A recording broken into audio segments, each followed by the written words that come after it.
it's not Devon here. Today, we're gonna be reacting to her story. If you guys saw the video that I didn't post that long ago, I posted I posted a video reacting to his story. And now he has like a twin, a sister, that's the same person as him, but it's just a girl. So let's get right into it. On my first day in prison, I saw my bunkmate shaving her legs with a piece of cardboard. I had no money in my commissary, so I pulled out a thread from the uniform and walked towards her. "I'll thread all the hairs on your body in exchange for ramen and a Snickers." She handed it over before I finished talking. "Girl, you're like really good. Wait till everybody hear about this. Just don't let the COs catch you with it." Right after I was done, a woman with the driest face I'd ever seen showed up at my cell. You know how to do makeup? I'll give you spicy Doritos and canned octopus." She excitedly jumped in front of me, and I rubbed cherry lip balm across a magazine page till the ink bled into the wax, then painted her lips and cheeks. She giggled. "So what you locked up for? Being too good at makeup or something?" I smiled sadly. "I'm not supposed to be here." She just shrugged because that's what everyone in prison says. When I was done, she looked in the mirror and smiled. "Girl, that's perfect." I stepped out of my cell to look for the next customer, but I was faced with an officer holding his baton, but he glanced down the hall and lowered his voice. "My wife's visiting Sunday. Can you make me look, presentable?" I did his brows for $10 cash, and after that, the guards stopped pretending to care. They paid to skip the line and smuggled me real makeup tools from the outside so I could get even better at beauty. When I finally saved enough money to bail myself out of prison, I counted it out and posted it myself. Now I thread brows at a real salon instead of a prison cell. Wow. My son was in a school karate contest with a disabled kid, and he flexed his biceps to the crowd. "Who wants to see me win?" Half the school was chanting his name, and his opponent Sam limped onto the mat, one arm curled against his chest. I pushed down the bleacher steps, ready to drag my son off that mat myself. My son Cody bounced on his toes and cupped a hand to his ear. "Who wants to see me take him down?" The gym roared, and even the teachers were laughing behind their clipboards. A parent chaperone stuck her arm out to stop me from going any further. "They're focused. Don't try to disturb them." Sam planted his good arm into a fighting stance, and the referee dropped his hand between them. "Fight!" The crowd got impatient. "Come on, Cody!" But Sam stepped inside his guard, swung his good arm, and cracked Cody across the jaw so hard the sound echoed. Cody hit the mat flat on his back and stayed down. The referee lifted Sam's arm. I guess we have a winner." The crowd clapped lazily, but I was cheering and whistling at the top of my lungs. Sam was grinning ear to ear, looking happier than I'd ever seen him. And when Cody ran out to the water fountain, I chased after him. "What the hell is wrong with you? I didn't raise you like that." He put his hands on my shoulders. "Mom, I let him win." My jaw dropped and he continued. "I was always gonna let him win. I just hyped the crowd to make sure it felt real when he did." Behind him, the same kids who chanted Cody's name were now crowding around Sam, lifting his arm like a champion. I didn't need to find out if I raised him right. He'd been showing me the whole time. Wow, My son was I like that one. It was my first day as the captain's assistant on a boat tour when I went below deck and saw water spraying through a crack in the bottom That's insane. That's insane.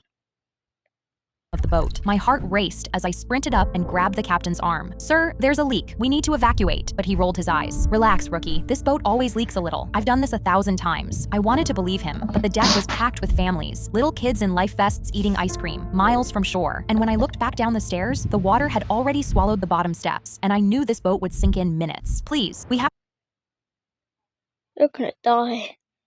to turn back," but he shoved me aside and gunned the engine toward a shortcut. I'm not ruining my schedule over a little puddle, but then the boat slammed over a bed of rocks, and I heard a It's like the Titanic. Not gonna lie.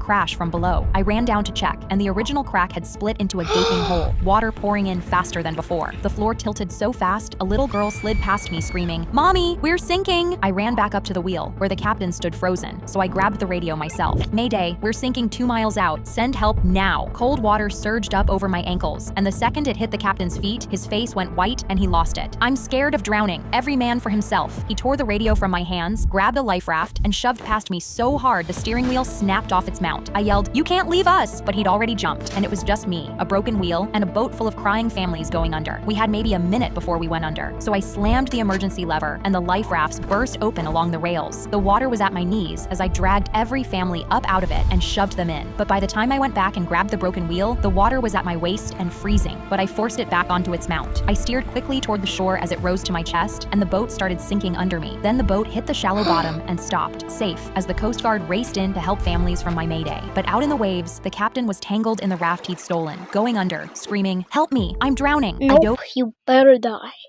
in and dragged him back onto shore. You. The kid from next door stepped on the gas pedal of his white truck and rammed straight through my dad's fruit produce stand. Fruit and wood went flying across the lot, but none of us were surprised. You see, my dad built that stand the year my daughter was born, and every year the kid would come and smash it. We tried to stop it by standing in front of the truck, but it never worked. But the stand only cost $200 to rebuild, so all three of us rebuilt it together every year. But everything changed when my dad got sick. The last time he came to see the stand, he was so sick he could barely stand, and he was leaning on my arm. I guided him to sit in a folding chair, and he watched my daughter drive the nails in herself. He passed away 3 weeks later. After the Oh, that's sad.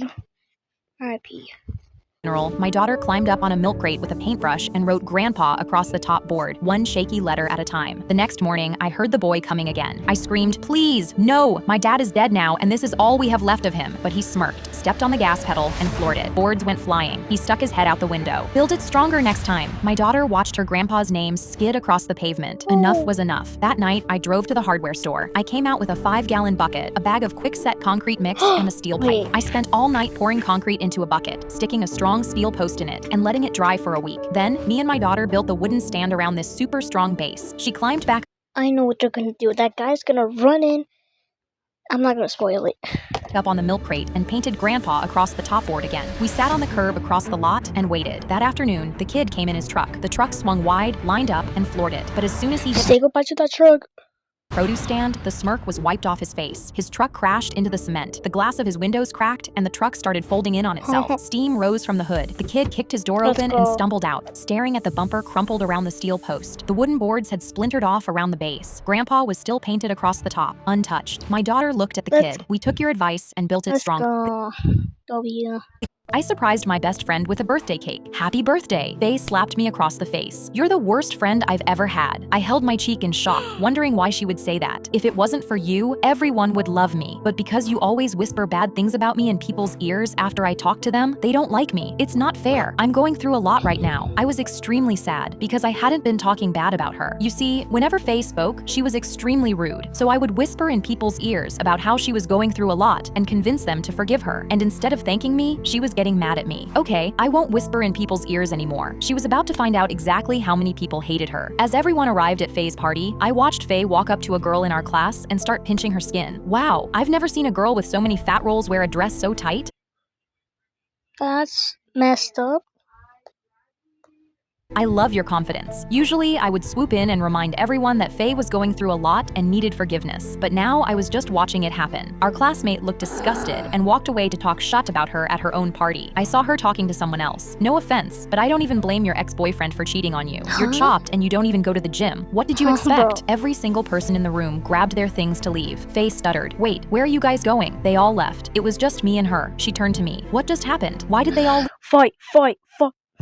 leave? Every time you say something terrible, I'm the one whispering to your friends to convince them to forgive you." Her face went white. "By the way, Faye, you're not going through a lot. You're just a bitch."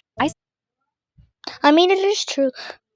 A seagull ripped my sandwich out of my hands mid-bite, and when it landed on the boardwalk, I swear I saw it smiling at me. I clenched my fists because I hadn't eaten all day just to save room for it. I jabbed a finger at him. "You just started a war." The next day, I came back to the same bench with a newly made, fresh, impeccable sandwich. I opened up the foil and took a whiff of my creation. Beautiful. But as soon as I took a bite into the sandwichy goodness, my arch nemesis snatched the whole thing. I jolted up to give him the finger, and he pooped on my coat. I wiped it off with one napkin. Oh, it's on. That night, I stood at my kitchen counter and built the most beautiful sandwich of my life. Turkey stacked high, fresh red tomatoes in the middle, and extra mayo on both slices. I folded one special ingredient into the middle, wrapped it up, and held it to the sky like a soldier raising his knife before war. The next morning, I sat on the same bench, held the sandwich up, and unwrapped the foil slowly. Wow, I cannot wait to eat this beautiful sandwich. It would be such a shame if a flying creature stole it and ate it. 3 seconds later, my enemy took the bait, ripped it from my hand, and flew it straight to his crew on the pier to show off. The second his beak tore the bread open, the whole thing exploded exploded into a cloud of pink glitter. It blasted his face, his wings, and every friend next to him, and the mayo made sure it was glued to every feather. He'd finally stolen the one sandwich I made just for him. His crew started squawking, all extremely angry because he'd gotten glitter on all of them. The biggest one reared back and smacked him clean across the head with a wing. I pulled my real sandwich out of my bag, took a huge bite, and this time I was the one smiling at him. Wow. My foster mom carried out a 3-tier birthday cake and cut me a massive slice in front of everyone. "Eat up, birthday girl." I lifted the plate and smelled it immediately. Almonds. "I can't eat this. It has nuts in it and I'm allergic." Her smile stayed on her face, but her eyes went cold. "You're going to eat this cake because I made it for you." I tried to explain, but she cut me off. "You're not allergic. You're just trying to get attention because that's what foster kids do." Everyone went silent and stared at me, waiting to see what I would do next. I put the plate down on the table. "My allergy is highlighted in all of my paperwork." She threw up her hands. "I threw you this nice party and you want to stand there and embarrass me in front of our guests?" I laughed. "You threw this party for you, not me. This is all just so you can post on social media about what a great foster mom you are." The yard went quiet and she started shaking with anger. "I took you in when nobody else wanted you, so you need to respect me. You only took me in so people would think you were a good person." She got in my face and lowered her voice. "Be grateful I took you in at all, considering how worthless you are." I decided right then I was going to show her how grateful I was. I pulled out my phone and called 911. "I need an ambulance. My foster mom is forcing me to eat a cake I'm allergic to." I hung up and smiled sweetly at my foster mom. Then I picked up my fork and took a massive bite of the cake. "You suck, but you make a good cake at least." My throat started swelling and everything went muffled. My foster mom stomped her foot. "Stop it, you're ruining my party." I heard sirens and the paramedics pushed through the chaos and jabbed an EpiPen into my thigh. A CPS worker came that night, and when they saw my allergy was on all the documents my foster mom had signed, they took me and her license away so she would never be allowed to foster again. Wow.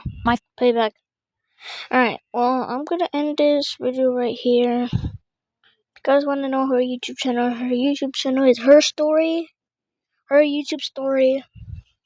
And make sure to subscribe to her. And I'll see you guys in the next one. Stay tuned.